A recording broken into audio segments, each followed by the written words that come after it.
कता छन् भाइ दिदीबहिनीहरू ए दिदीबहिनी कता हेरिन्छौ म यता छु भाइ ए माइला सन्चै छौ यहाँ आइछु पनि भाइ वहाँ हेर्छु भाइ हेरि कति छन् भाइ सन्चै छौ ए बा तिमी चमेली होइनौ कति मोटा क्यौ भाइ यति दाउरा थिइन् भाइ यति थाहा थियो मोटा हुँदैन भाइ राम राम राम भाइ पोइ थाहा छन् पोइ यही छ नि यही अहिले कहाँ हरायो त नि ए भाइ म कता जान्नु भाइ ए भाइ भाउजू नमस्कार सन्चै छेउ म त भाइ हेर न भाइ 2 महिना कि भए 8 महिना कि भए अनि कसरी पाउयो के अरे पाउने सिकाइदियो है मलाई तिमीले कसरी पाऊ अपरेसन गरेर कि नर्मल हो कतिवटा पाऊ अब नपाऊ है भाइ छोडो भाइ अरे भाइ बोल्दा बोल्दा यहाँ झर्ला भाइ ए भाउजू सन्चै छौ ल कता हो भाइ ल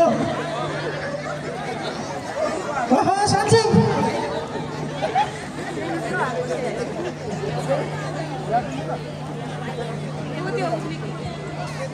ल नमस्कार है ल नमस्कार गरे भाइ आहा कति राम्रो मान्छे आउनुभयो रहेछ भाइ यता नमस्कार है नमस्कार हजुर ठिक्क गर्नुहोस् छोटो गरेर कि ठिक्क गर ठिकै त भएछ त नि भाइ ए दिदीबहिनी सन्चै छौ ओहो नि 8 महिना कि गर्भवती हुन् भाइ म त अब मेरो उमेरमा सबै आउनु पर्छ है अनि यहाँ कस्तो राम्रो लेखनाथ महोत्सवमा कति राम्रो राम्रो गीत गाएका हुन् है साह्रै राम्रो नै लेखनाथ महोत्सव त साह्रै कस्ता राम्रा राम्रा रोथौलीका गीत पनि त्यस्तै राम्रा है तर अहिले एउटा के रोथौली हो ए नेत्रपाणी दाइ के रोथौली हो त्यस्तो ए लाउरे दाइ छुट्टीमा का लाउरे गयो सुपारी यहीँ रह्यो लाउरेको सुपारी यहीँ रह्यो अरे कहाँ सुपारी लाउरेको सुपारी यहीँ रह्यो के गीत हो त्यस्तो भन्ने हुन्छ म पनि अया टाउको नि ठोकियो 8 महिनाको पेटमा नि बोकियो अरे भाइ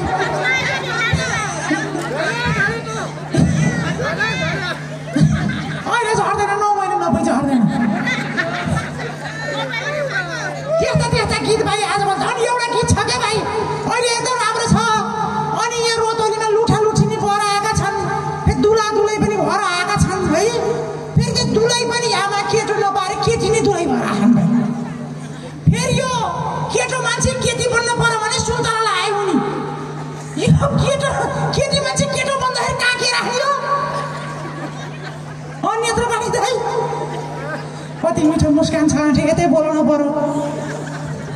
हजुर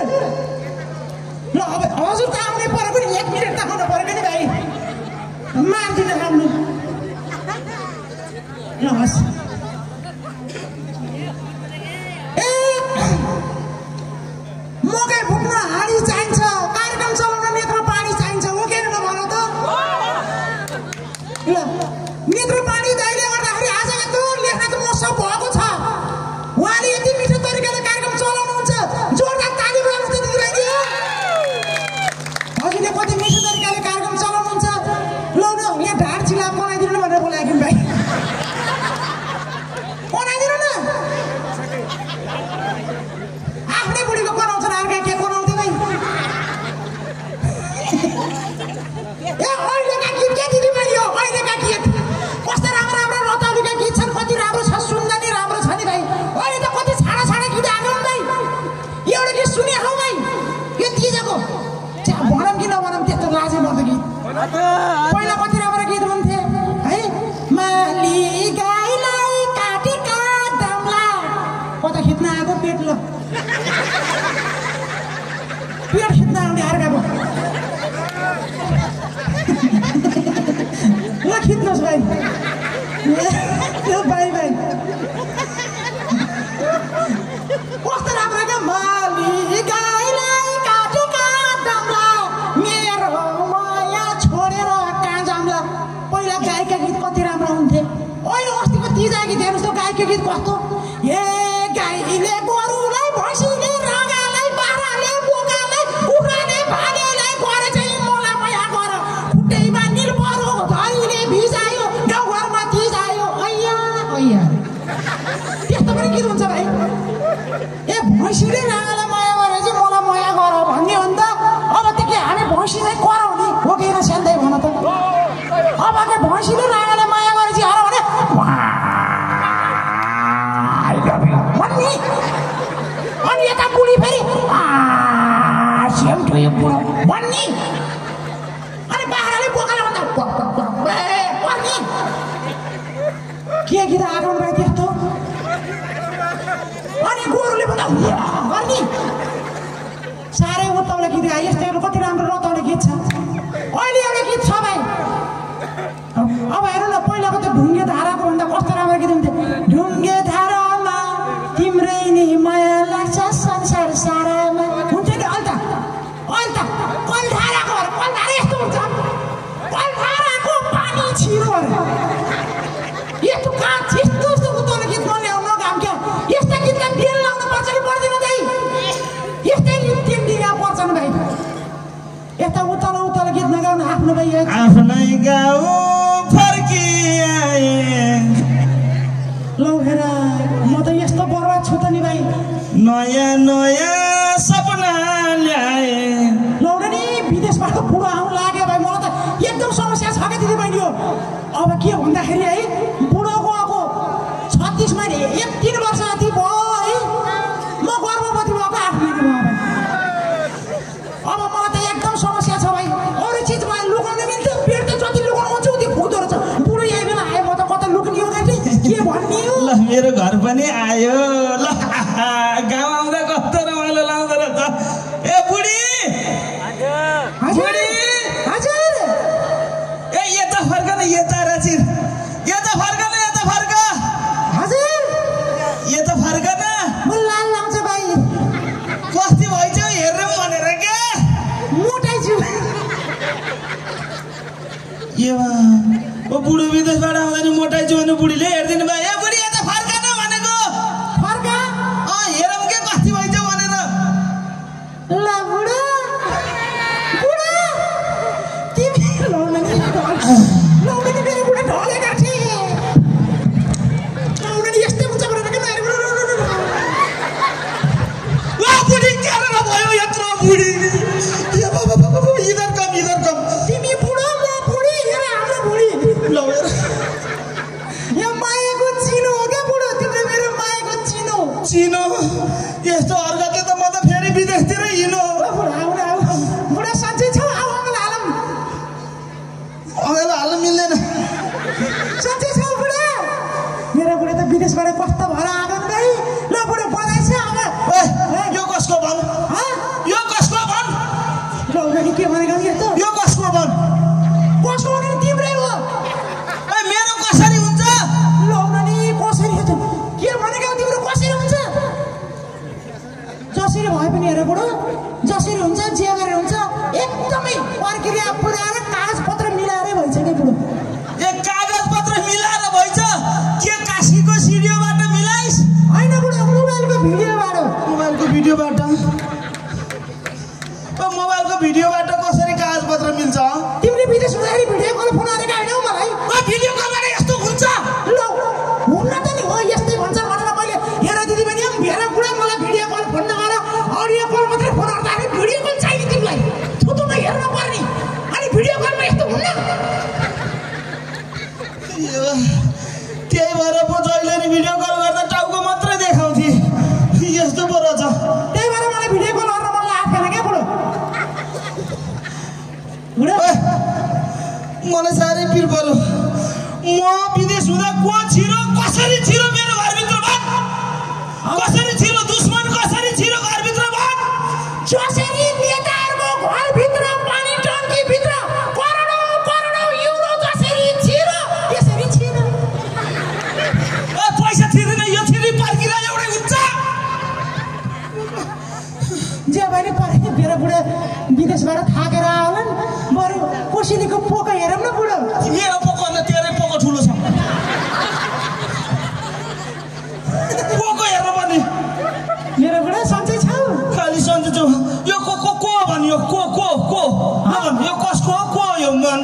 भगवान तिम्रै हो क्या मेरो कसरी हुन्छ तिम्रै पहिला तिम्रो 3 वर्ष अगाडि तिम्रै हो तिमी नभइकन एकले के पाउँदैन भनेर उठाइ राखेको कि बुढो यो उठाएर यो कसरी उठिन्छ भन्छ उठाएर उठाउन कसरी उठिन्छ ए पनि जसरी ती नेताहरूले भ्रष्टाचार गरेको सम्पत्ति कसरी उठाएर अठेदो त्यसरी उठिन्छ कुरा बुझ्यौ को भन्छ को हो यो म विदेश गए बेला को छिरो मेरो घरभित्र ए भगवान यो त कस्तो रहेछ नि गाँठे अब यत्रो मान्छेको अगाडि भन्दै यत्रो बढी आउँछ नि मलाई अहिलेबाट शङ्का लाग्यो म त विदेश म विदेशै फर्किन्छु हँसाक्यौँ के बुढो हँसाक्यौँ यत्रो बाढी दाइ त होइनन् बिचरा सिधा बुढीले जे भने त्यही मान्छन् होइनन् दाइ होइनन् त्यस्तो होइन बुढो र बस बुढो सन्चै छौ खाली सन्चै छ सन्चै तँलाई सन्चै छ सबै ठिक छ बुढो खै म ढल्नु हुँदा तिमी ढल्छौ अब के सन्चै हो भन्ने हो यस्तो देखेपछि ढलिँदैन त म त विदेशै जान्छु कि छोडपत्र भनेर अलपत्र कुरो पानी कुरो नआएर बुढो तिमीले कस्तो कुरो आएर होइन खालि शङ्का अरे खालि शङ्का अरे तिम्रै हो क्या मेरो हुन्छ मेरो कसरी भयो ए हेर बुढो त्यसरी शङ्का नआएर है त्यसरी शङ्का आने भने कसको के खाना विदेशको अगाउँदैन फेरि यही नेपालमा बस्न पर्दैन ओए म विदेश त्यसै गएको हो म विदेश त्यसै गएको म त विदेश त बाध्यताले गएको आमा यो देशमा न रोजगार छ न यो देशमा कति कमाइ छ यो देशमा जिउन नसकेर विदेश हिँडेको न मलाई देश छोड्न रहर छ न मलाई कि बुढा भएका बाआमालाई यो देशमा छोडेर परदेश जान रहर छ वास्तवमा म त बाध्यताले टाढिएको बुझिस् एउटा हात एउटा सिप नभएर गएको भनौँ न नेपालमा एउटा सिपले काम सिकेको भए विदेश जानु पर्थ्यो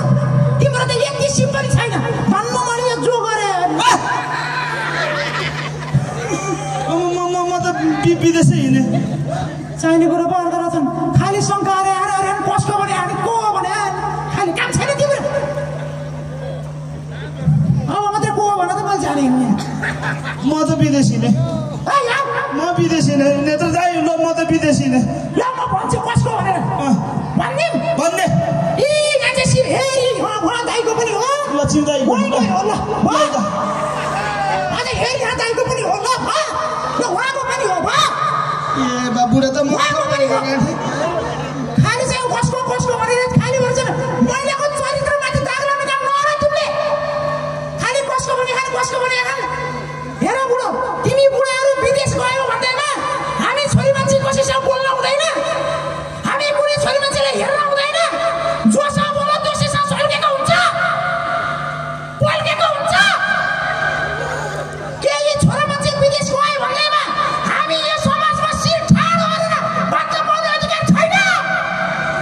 ताली बजाउन के टुवा परे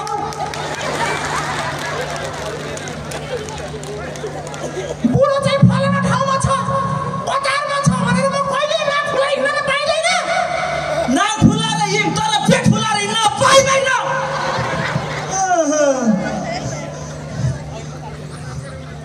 म त विदेश हिँडेँ यस्तै बुढी लिएर बस्नुभन्दा ल नेत्रपाणी गुरु म त हिँडेँ लेखनाथ मसँग छिराएको नि तपाईँले म त हिँडेँ त जो आएर के भएको नि अनि म बस्छु त नेपालमा वास्तवमा हेर म धुजिउकी सिउजिउकी केही भयो कि आउँदैन क्या बुढा ओ त्यो क्यामेरा छ नि प्र्याङ्क भिडियो बनाएको के प्र्याङ्क भिडियो टिकटक ए त्यो गौतम दाइले खिचेर त अन्त टिकटक बनाएको खासमा अहिले मैले कागजपत्र मिलाएर हो भन्थे नि सबै कागजपत्र खोजेँ कि बुढा ये कागजै पत्र रहेछ प्र्याङ्क भिडियो मान्छे हट्यो कागज मात्रै रहेछ कागजपत्र मिलाएको क्या बुढो तिमीले त्यस्तो शङ्का आयो है बुढो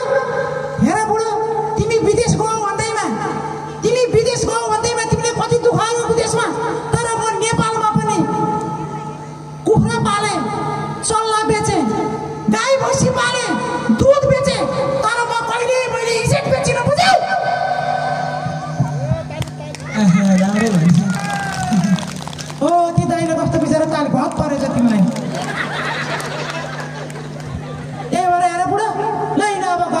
भयो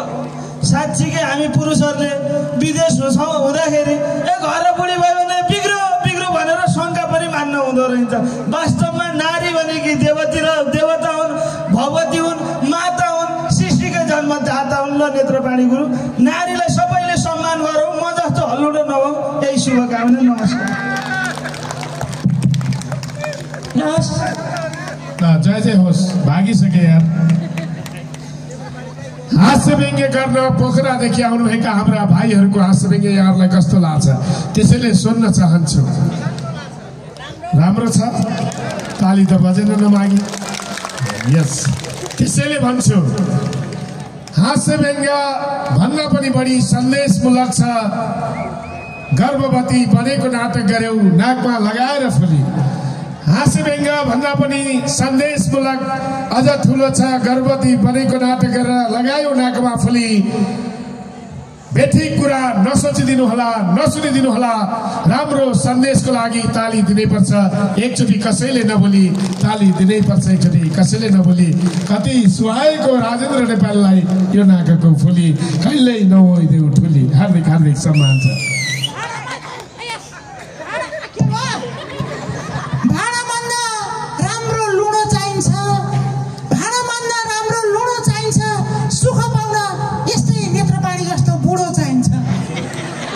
कति सताउँछ कुन दिन मलाई बुढी लखेट्छ अनि थाहा हुन्छ। आदरणीय दर्शक महानुभावहरू, तपाईँहरूको साथ, तपाईँहरूको समर्थन, तपाईँहरूको सहयोग अनि तपाईँको सद्भावबाट नेपालमै उत्कृष्ट महोत्सव महसुगुनी महोत्सव त्यसै भएको होइन, तपाईँको साथ समर्थनले भएको। भोलि पनि आइदिनु होला, मिठो मिठो खाजा खाइदिनु होला।